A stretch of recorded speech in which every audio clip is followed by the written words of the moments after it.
Alladin, not Aladdin. I was hoping it was going to be Aladdin, like the little genie. Erin Alladin is on the show today. She is many things. She, oh my gosh, we didn't even talk about her podcast. Okay, she's a co-host of a podcast. She is an editor. She's a gardener. She is an author. We're going to be getting into her newest book, Wait Like a Seed.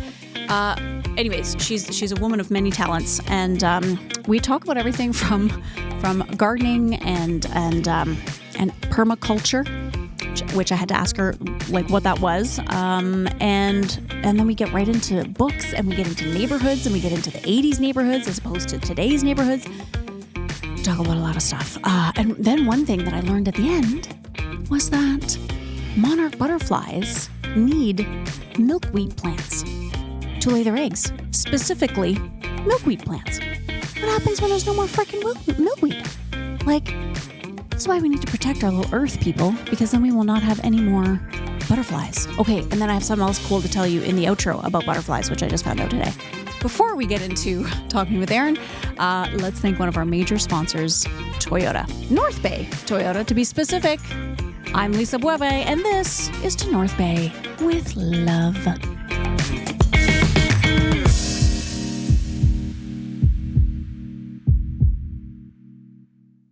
Get in and go at North Bay Toyota. From the bold and adventurous RAV4 to the fuel-efficient and stylish Corolla Cross to the powerful and rugged Tacoma, there's a Toyota for everyone. Need extra space for the family? The Highlander, Grand Highlander, and Sienna. Want to go green? Check out Toyota's complete lineup of hybrid vehicles like the Prius, Camry, Crown, all-new Crown Signia, and more. Get in and go at North Bay Toyota. Visit them at 640 McEwen North Bay or toyota.com for details. I'm just going to throw out a few little titles of what you do or who you are here, because it's pretty incredible. I was reading Chris here at Clark Communications always kind of sets me up a little bit with, he kind of goes down the rabbit hole a little bit and sets me up with some info on guests coming in. Okay, you're an author. We're going to talk about this. You garden. Mm-hmm. You're an editor. Yes. You also co-host a podcast. I do. What the what? Okay, there's a lot.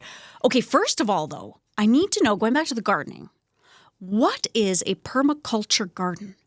Permaculture is kind of a design system that was conceived in the 70s to make food-producing ecosystems, of which humans are an integrated part, rather than just, humans, communities over here, and food production over there. It's all integrated together.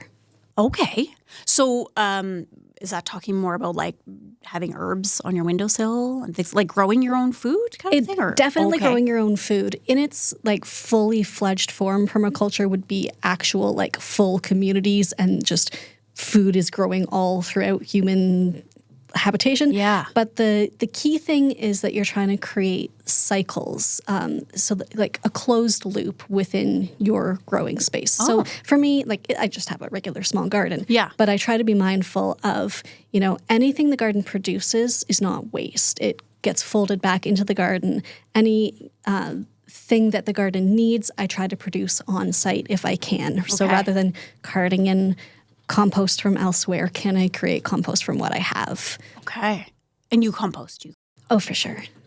I'm totally into, I grew up in a house which was full of houseplants. Like it was my mom and my brother, I would say, were the green thumbs in our family.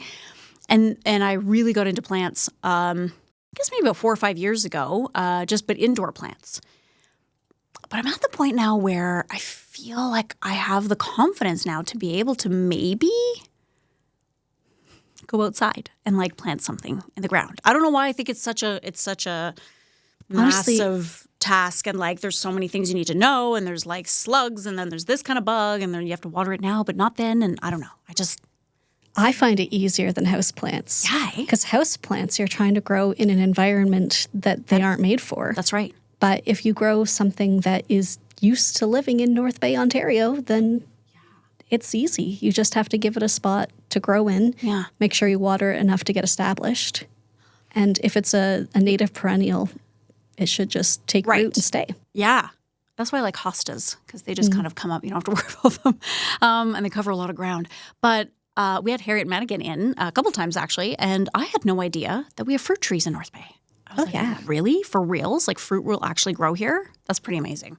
Yeah, and I have to say, I was getting a lot of my stuff from the Little Bitty Plant Shop, which is now closed, unfortunately. But then they opened at the mall, at the Northgate Mall. They have like a little, just a tiny, tiny little hole in the wall, which is perfect. And Mariah, who ran that store, because I love ferns. I love ferns and I love moss for some reason. I think in another life I must have been like a very like ground dweller little animal or something because I like the darkness. But she said to me, I have a rabbit foot fern. She said to me, you know, how's it doing? Next time I went in and I said, she's doing great. Like her little hairy feet are coming out over the pot and she's actually ballooned up. I put her in a different window now and she's just ballooned up like crazy.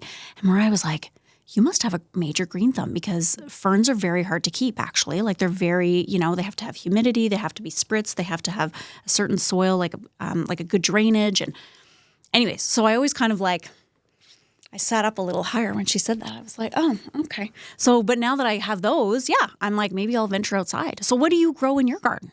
I grow a lot of vegetables, but I'm also growing a food forest, which is a word for, so before colonialism, basically, before this idea of annual agriculture that you have to till fields for spread around the world, everybody, everywhere had perennial food systems. They had fruit trees. They had things that came back every year. They nurtured them. You can still see examples in BC of the remains of nurtured ecosystems that people just grew around where they lived and harvested from. So mine has a couple of apple trees, some haskaps, which are fruit shrubs, currants, also fruit shrubs, some service berries, and covering the ground right now because it's still a lot of space between all these things. They're pretty young. Yeah. Strawberries and various useful herbs. So as they grow up, they'll become a very dense little food-producing area. Do you make jam with the currants, like currant jam? When jelly? I start getting enough, I certainly can. Right now, I just eat them or I turn them into a sauce and put it on pancakes. Yum. I wonder, like, I don't know how long have you had this garden outside? I moved to that spot in 2020. So I've been adding things every year. Yeah, I asked because, like, you know, talking about the berries and stuff, my mom bought her house in 2005 here. And in the backyard, there was a major arbor, and it is covered in grapevines. But interesting, and I don't know, like, what your thoughts are on this in terms of, like, our changing world, right? And just the climate is completely different and, well, it's getting there. But she hasn't had grapes in a very long time. And there were years, you know, 8 to 10 years ago where every summer, I mean, there was so many. Like, you'd swear you were in Tuscany or something, Italy. Right. Like, it was just these massive, massive bunches of grapes. And she made jelly and she'd, like, pass it out. But it's been years that nothing has happened. It's kind of like it just... I understand that grapes kind of need to be pruned in order to encourage production. Yeah. So, because some of them only produce grapes on the new growth. Interesting. Mm-hmm. Okay. I know. And I've said to her, I'm like, I think we need like an arborist out here. We got to get, you know, Eric Pearson or something out here and yeah, to figure that out because it would be nice to get them again. Yeah. I mean, it's a beautiful arbor, like with the green, but then it's fun to get the fruit, right? Yeah. Okay. So when you're not tilling the garden, tell us about this. So Wait Like a Seed came out of an exercise that I do in author visits for Outside You Notice. Basically, I come into a class. We might be in an outdoor classroom if they have one or inside, but it's all nature focused no matter where we are. And I do a bunch of really energetic action songs and activities and things to really get them excited. And then I need to calm them down before we read. Right. You're like, bye. Yeah. I used to be a camp counselor. And sometimes we were managing, 30 kids with 2 people. So have some strategies. Yep. I developed this thing I call seed stretches, where we act out the life cycle of a seed with our bodies, and it's big, slow movements with a calming voice telling us the story of the seasons. And by the end, everyone is nestled in the ground as a seed and ready to listen. And last April, when I should have been getting my garden started for the year, I had COVID instead. Oh, no. And the kind of blessing in disguise of that was that instead of being really busy with all the many things I do, I was doing nothing. And in the back of my mind, something started working, and it started taking that narrative that I tell the kids about you're a seed snuggled in the ground and then you reach up, up, up, started turning that into rhyme. And by the end of the month, I had a manuscript, and I thought, this one I am sure of. I know that this is a book, and I sent it off, and the publisher said, I think we can pull this off for next spring, which is fast in publishing. Is it? Okay. That's so fast. Okay. How long usually does it? Like, what are you looking at? A couple of years. Oh, really? Yeah. Oh, I had no idea. Mm-hmm. Okay, and then how did you, like backtracking, how did you get into publishing, editing? Oh, I always wanted to write picture books. Okay. Growing up here, seeing the beautifully curated section in Gulliver's. Yes. When we had Gulliver's. And my mom was a literacy coach, and I had other relatives who were teachers as well. I was surrounded by so many excellent book collections. And I don't know, I always loved picture books. I didn't expect to go into publishing for my career right away. At first, I wanted to be an ecologist because I am very interested in ecosystems. But then I got intimidated by the math. Okay. And then I thought I was going to be a teacher because at least I can pass on that love to kids. But I developed chronic illness very young. And so by the time I was halfway through university, it was clear that I wasn't going to be able to stand in front of a classroom all day. And so I thought, what can I do? Well, I could be an editor. And so I finished my undergrad, and I went and took a year in Toronto at the Centennial Book and Magazine Publishing Program. And that led to an internship, and that led to a job, and then I was fully immersed in the Canadian kid-lit scene, and it was a lot easier to go from that to being a published author than just just kind of out of nowhere. Someone who doesn't exactly know how it works. Because I guess, that's exactly it, right? Like you would gain that knowledge after your... And editing, I mean, are you getting manuscripts? Do you kind of come in the morning in your desk and there's like 17 manuscripts on there, and you're reading these books and kind of seeing... So when I worked in-house, which I did until 2021, I think. I know, like those COVID years are all kind of like... Yeah, a little longer than that. I've only been freelance for a year, so it's not been that long. Anyway, so I worked for a small company, and I was involved in just about every stage. So I would help read the slush pile. I would help make decisions about what to acquire. I would work with the author to edit the books. Sometimes I would work with the illustrator as the art director, and work with the designer to make sure that it was all smooth. Right. And sometimes I would be overseeing proofreaders who were doing the proofread and getting those changes input. These days, I'm a freelancer because I found my health got still worse, and I couldn't keep up with the schedules. So I put out my shingle, and fortunately, because I was known by a lot of people in the kidlit space, and I've gone on to do conferences and things as a presenter, then people who have a project that they really want to get published will come to me and say, I believe in this, but I don't think it's quite working. Can you help me get it into shape? Okay. And so I do substantive editing, which is the point where you've got a draft, but it's feeling a bit rough, and you want to shape it into something that is polishable.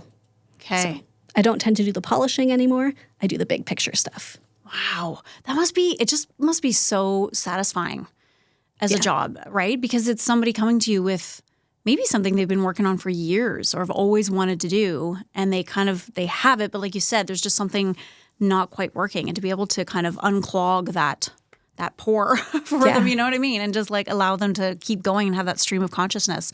And the other thing you said that I love so much is, when COVID happened, or you had COVID, and you were so busy, but then all of a sudden you were doing nothing. Yeah.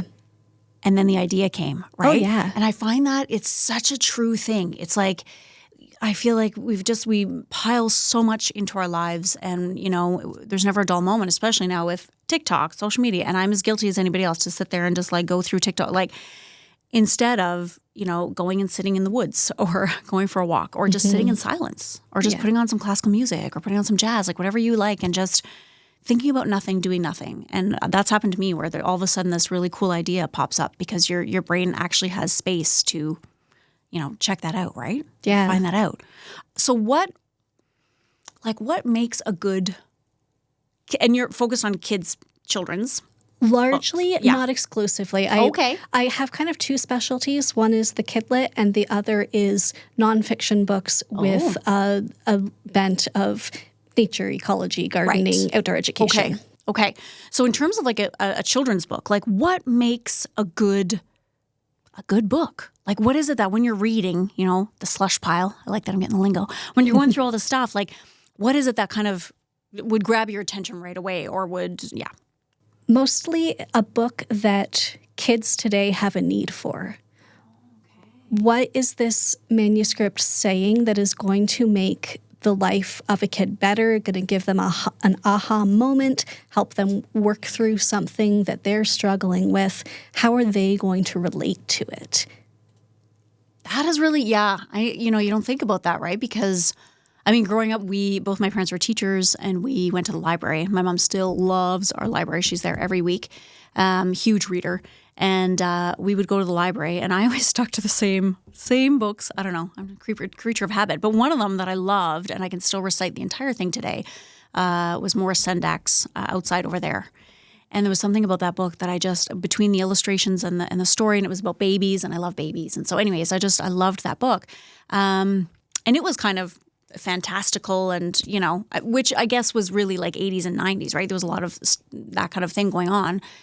But you don't think about that, right? Like if there's something, so like would you see books about like cell phones or would you see books about like social media or like for kids or? A little bit tricky. Yeah.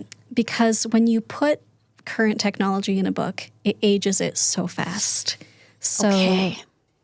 What you tend to see, and this will come up more in middle grade and young adult books, is that kids will have cell phones, but it doesn't get detailed about them because things are just going to change in a year. Yeah.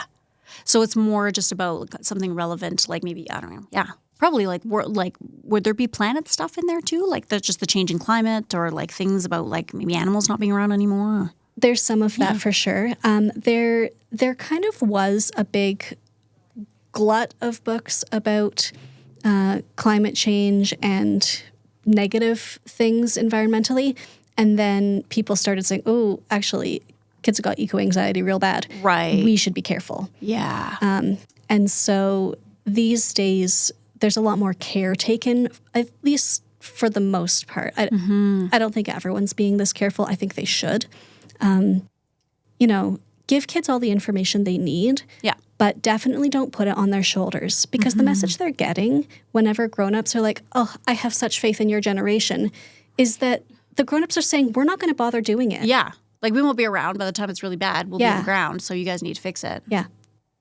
Yeah, that's a lot. Yeah. That's a lot for little kids. What age would you recommend? That one's listed for ages 4 to 7. Okay. It's a bit of an interesting one in that it can kind of straddle a bit of a broader age group because the main text is very simple rhyme. Wait like a seed, cozy and small. Wait like a seed till the spring rains fall.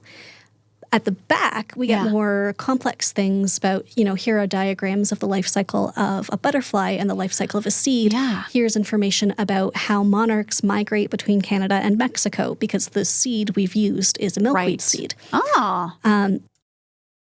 Fascinating facts. Yeah. Yeah.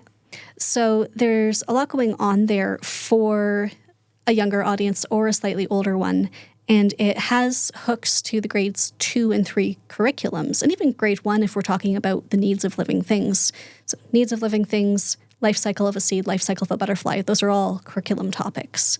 So we tried How did you know that? Like, do you go and look up what they're teaching? Like, is there a place? I've read the Ontario curriculum a bunch of times for different age groups that the company I was working for published books for. Right, because one of our audiences was teachers and trying to meet their needs. Right.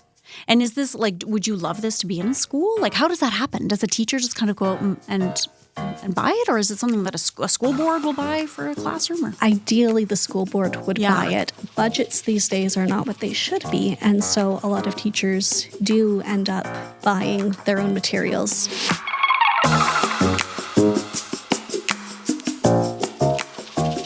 Even though I watch every sports documentary there is on Netflix. I would not know where to begin if I took up a sport. And I'm sure I'm not the only one who feels the same way. So what do we need? We need experts, my friends. We need some experts. And we can find those experts in Paul and his team at Source for Sports. So those guys play sports at every level. Every level. So no matter if you're a beginner or if you're a seasoned pro, they can educate you on what you need to play that particular sport, and they can take you to the next level in your sport. So if you've been playing something for a long time and then you kind of want to, kick it up a notch, go see Paul and the team at Source for Sports. They're also very much into community. They are huge advocates of community sports at many different levels. And they also have a wide range of, range and variety of sports apparel. So they have uniforms and they have fan gear. They have top-of-the-line equipment for anything you could possibly imagine sports related. So head over to see Paul and the gang at Source for Sports. They're located at 1321 Fisher Street, right here in North Bay. Super committed to keeping sports alive here in our community, and we couldn't be happier that they are one of our major sponsors. So, hey, if you have a sports question, now you know where to go. Source for Sports.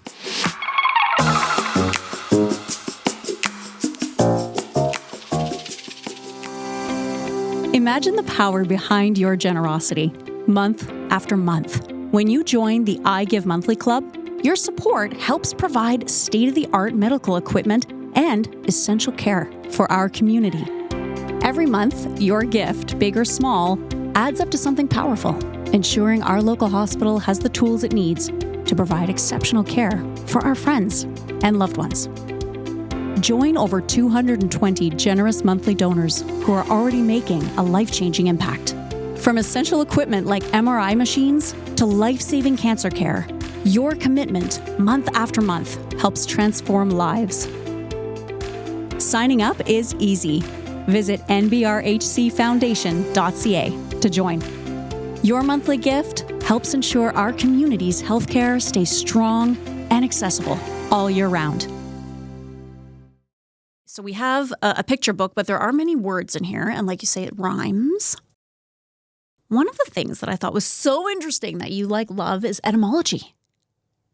Just etymology of words. I love etymology. The reason being, again, we go back to teachers. Oh my God. So I grew up in Timmins and I went to school there, and we had a teacher named Mr. Bertotti, and he taught us ancient history, which was awesome, all about the Greeks and the Romans, but we also did etymology. And this class, it was grade 12, but I mean, it might as well have been a history, a university class.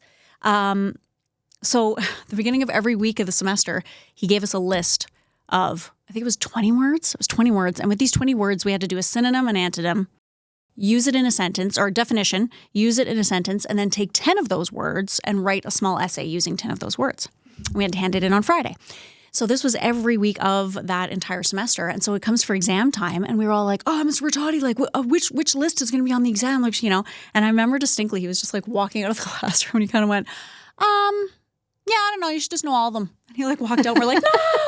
And so there was so many, but it gave me such a beautiful love of language. I always loved language. My mom speaks 3 languages, and she taught Spanish for years. And I mean, language is something that just kind of binds us, and it can really bring us together. So when you were writing this, especially because it rhymes, that's a little bit harder to, was words and etymology something that you leaned on to kind of write it, or?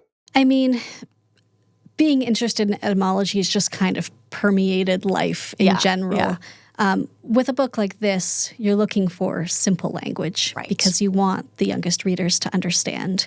But I do love language and history of language, and I think I just love connections between things. That ecosystems, etymology, it's all connections. Mm-hmm.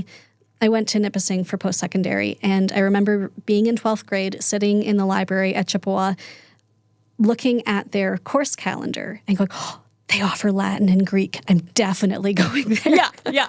You're like, And yes. I took Latin and Greek for fun. Those were my electives. Totally. Yeah. I loved it. Loved ancient history. It was just so cool. Yeah. Like you said, connections. Like I love that. Okay. So the book, okay, we talked about this. Oh yeah. And then the history of nursery rhymes. Yeah. That, I don't know. I went through a phase. I found in a bookstore that is no longer there in Huntsville a book by Peter and Iona Opie, who were scholars who studied nursery rhymes, the Oxford Dictionary of Nursery Rhymes. And I've since collected other books by them. And I found other books that analyzed nursery rhymes at discard sales at a university in Toronto. Just the history of where they all come from, the stories behind them, the way they were passed around, passed on. It's just fascinating. And definitely, I mean, my interest in poetry goes back as far as I can remember. I was lying on my stomach in my bedroom writing poems at about 6. Definitely having those old nursery rhymes embedded in my brain was important to me. Now, these days, the question is, do we keep telling those rhymes, which have all sorts of baggage, or do we write new things for a new generation? And so as much as I'm really interested in that history, I don't, proselytize. Yeah. Use nursery rhymes everywhere. But what I loved about them was that they created this common language for so long in history. It's just, it's a shorthand. If you say, oh, she's a Mary, Mary, quite contrary, or reference the house that Jack built, or whatever of these common stories that we all have, these archetypes that were part of our childhoods, then that's an instant way of creating connection between people. Absolutely. I mean, even Ring Around the Rosie, right, is a pocket full of posy. Husha, husha, we all fall down because we're all dead of, was it smallpox? Bubonic plague. Yes, bubonic plague. Okay, there we go. So, yeah, I mean, the nursery rhymes, and then the ones that I know of, like, the other thing, too, is like they were there to kind of teach children lessons as well, right? Like, I mean, Hansel and Gretel running into the woods and stuff. It was like, don't run into the woods, or don't go into strangers' houses, or don't, obviously in a pretty crazy way. I had my nieces on here quite a while ago, and my younger niece Violet is very much into writing. She's been writing stories forever, and really like these stories. And they were sitting here, and I said, so what are you working on now? And she said, well, yeah, I have a book about a blueberry, and Mom and Dad think I should send it in or something. And she says, Lucy, her sister, says she was supposed to do the pictures for it, illustrate it, but she's not. It was like so serious, and it was so funny because she was trying not to be funny, but Lucy looks over at her sister and she goes, Violet, I just don't think that a story about a suicidal blueberry is appropriate for children. And it was like, what? And then they had this whole discussion. It was like they were at a meeting, like at, Samuel French or something, like just trying to figure out why this book would not be good for children of this age.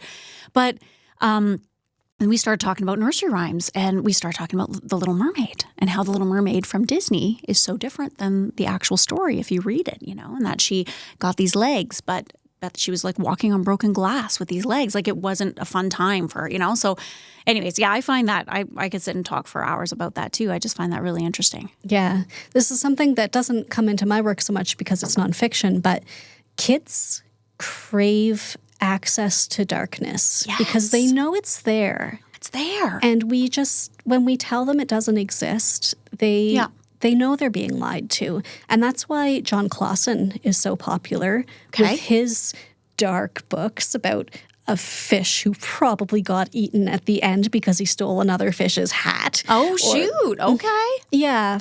Yeah. He doesn't sugarcoat it. Exactly. Yeah. And you know what? Aren't kids just little adults? Certainly we don't want to give them too much information because they need to process things in a timely way. But generally, if you just kind of tell a kid, hey, so-and-so, they're not together, they don't live together anymore. They're not married. They're still friends, but they're not married anymore, so they live in different houses. Generally the answer is going to be, oh, okay. Can we watch this movie now? You know what I mean? Like, they just, And so that's the thing, we were talking about having books and nursery rhymes for a different generation. I wonder if there's going to be one about COVID. Yeah. like there was about the bubonic plague or, whatever. It's interesting. Probably it exists on the schoolyard.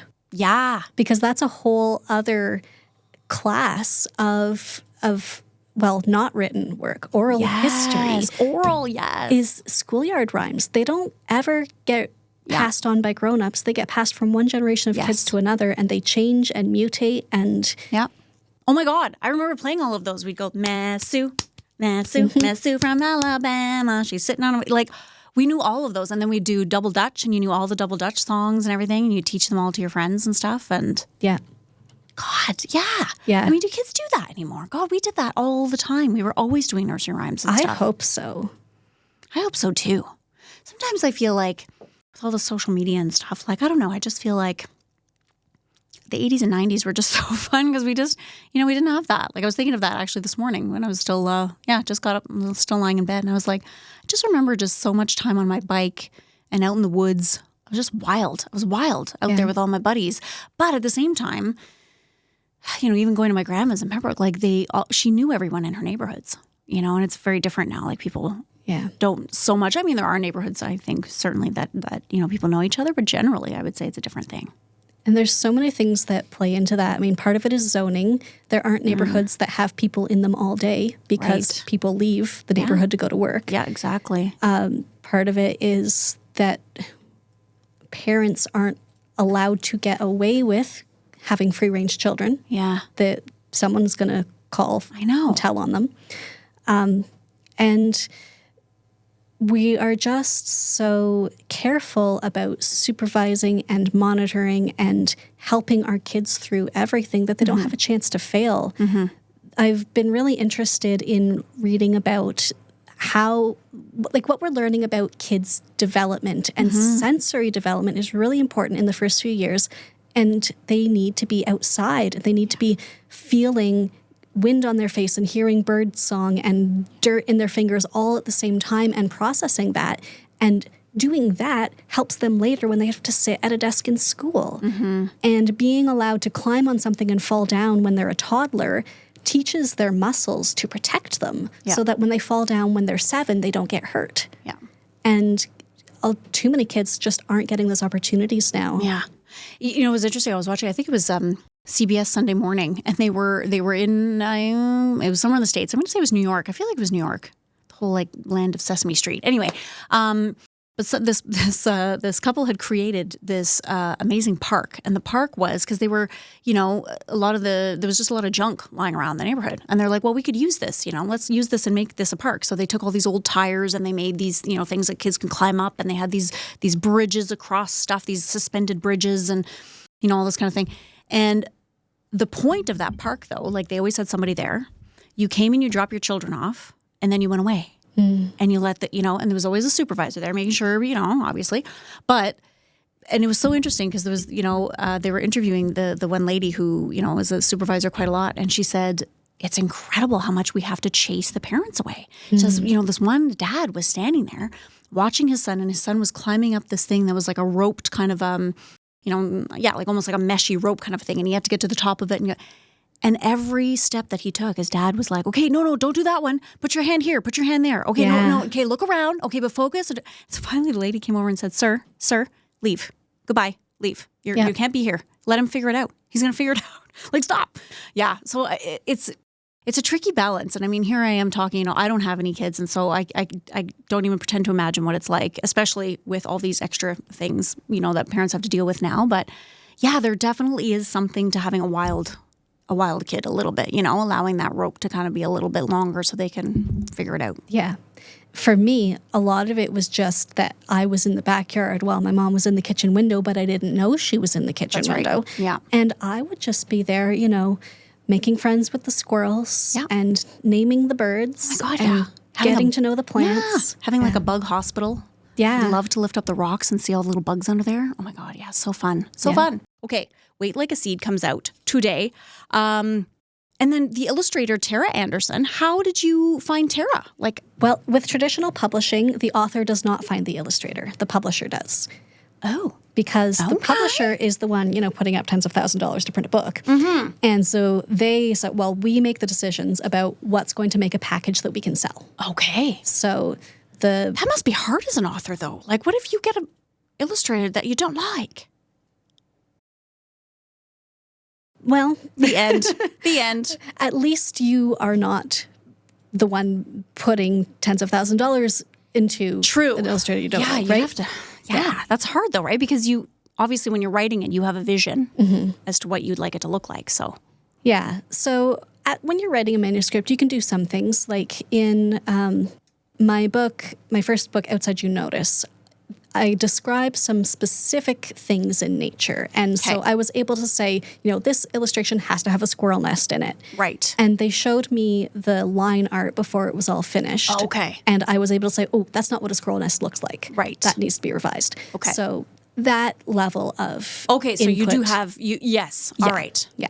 But, a picture book is 50% the illustrators. So they also have to have creative freedom. True. When I was writing this, I pictured it as a photographic book. Oh. And then the publisher said, you know what, I think this can be highly literary. And so the illustrations should be literary. And I said, that sounds amazing. Let's do that. Yeah. Yeah. It's absolutely beautiful. Man, look at these little seeds. Mm-hmm. I love it. So when you get, when you say line illustrations, is that like, so there's no color on it or anything? It's just like okay. The industry term is linear art. Ah. So it's basically the illustrator's sketch that shows where everything's going to be and what it's going to look like, but they haven't started coloring it yet, so there's still time to make changes. Oh, yeah, little earthworm. Okay. Oh, and I love like on every page you can see the seed getting more and more, That makes me very happy too. Because that way we do get the development of the seed throughout, even though we're mostly paying attention to these kids and the monarchs that they're watching on the milkweed. Right. And this little orange cat. I love a little kitty in a book. Oh, yes. There she is. Oh, my gosh. Look at her little face. Like, it's just beautiful. It's beautifully done. Yeah. God, it's so soft. It's weird to say a picture looks soft, but it does. It's like, is it pencil? Yeah, it's mostly pencil crayon. Yeah, but it looks like it's just beautiful. Okay, so are you doing like a book signing somewhere? I'm doing one in Parry Sound on May 10th at Parry Sound Books. Okay. Oh my gosh. Okay, well definitely we're going to put that at the bottom of the podcast so people can like go see you there. And then where will this be? Like if people would like to buy a copy of this, because this comes out today, where do they go to get it? It's available anywhere books are sold. If they don't have it in stock today, people can order it. I know some people have already placed orders through Alice and the Bookman, so hopefully they ordered a few extra.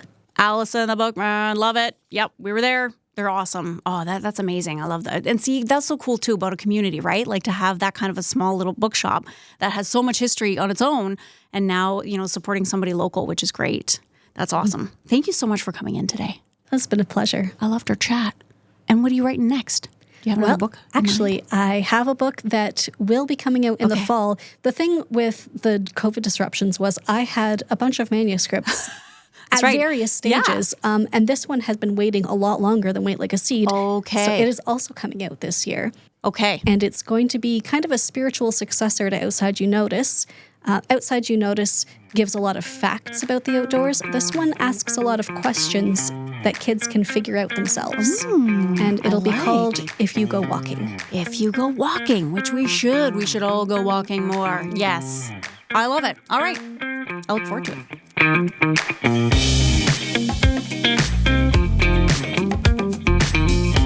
Okay, so something else really cool that we were talking about when we kind of finished the podcast and I had the book I was going through and she mentioned that the book was, it's beautifully illustrated. And so there's kind of rhymes at the beginning, but the end of it, she gets into kind of, different language. And something that is really neat is you get to see the whole process of a seed being planted and then coming to fruition. And so we talked about the milkweed plant, right? So monarchs need to have that specific plant to lay their eggs. But also, she told me that it takes 4 generations of monarch butterflies to get from Mexico here to like southern United States, or I guess northern United States and Canada. it takes 4 of them. So like they will leave Mexico and then fly a little bit and then land on some milkweed plants, lay their eggs. Those eggs will hatch. They will fly a little bit farther, find some milkweed plants, lay their eggs. They will hatch, and they have to do that 4 times to get here. But then the ones that are here can fly all the way back to Mexico, just like on their own. They don't need to stop and lay eggs anywhere. What? Like, are they just getting better food here? Do they have more sunlight? What is happening? How does that one generation go all the way to... Anyways, okay, now I need to go to Science North or something and figure this out. I gotta do some research because I want to know why the ones here are so hardy, and they can make it to Mexico. I myself am not going to Mexico anytime soon. Hey, go to our westsite, northbayecho.ca. You can check out all the podcasts that are happening there, and you can sign up for our newsletter, Echo Essentials. It'll be sent right to your inbox. Anyways, that's all I got. Until next time, much love, North Bay.